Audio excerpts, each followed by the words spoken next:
ഞാനും നിങ്ങളെപ്പോലെ ഒരു കച്ചവടക്കാരനാണ്, എനിക്കും വേണ്ടി അവളെ കൊണ്ടൊരു ലാഭം എന്ന് കിഷോർ ചോദിക്കുന്നതാണ് ഇന്നത്തെ എപ്പിസോഡിന്റെ തുടക്കം.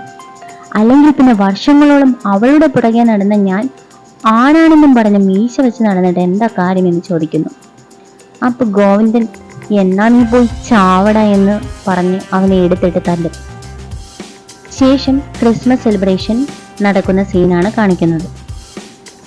അതിൽ ഗോവിന്ദനും ഗീതുവിനുമൊക്കെ കുട്ടിയായെന്നുമൊക്കെയാണ് കാണിക്കുന്നത്. എന്താണേലും ഷോ സങ്കടത്തിലാണേലും ക്രിസ്മസ് ആഘോഷിക്കാൻ അവർ കാരണം കണ്ടെത്തുന്നുണ്ട്. ഇതെല്ലാം അയ്യപ്പന്റെ സ്വപ്നമായിട്ടാണ് കാണിക്കുന്നത്. അടുത്ത സീനിൽ അവർണിക കിഷോറിനെ അന്വേഷിക്കുന്നതാണ്. അതേസമയം തന്നെ ഗീതുവിന്റെ മാസ്ക് മാറ്റി കൊലപാതകി ഗീതു മരിക്കുന്നതും നോക്കിയിരിക്കുകയാണ്. എന്നാൽ ഗീതുവിന് ശ്വാസം എടുക്കാൻ കഴിയുന്നതിനാൽ അയാൾ അവളെ തലയിണ ഉപയോഗിച്ച് അമർത്തിക്കൊല്ലാൻ ശ്രമിക്കും. എന്നാൽ തക്ക സമയത്ത് വിജയലക്ഷ്മി അവിടെ എത്തുകയും ഗീതുവിനെ രക്ഷപ്പെടുത്തുകയും ചെയ്യും.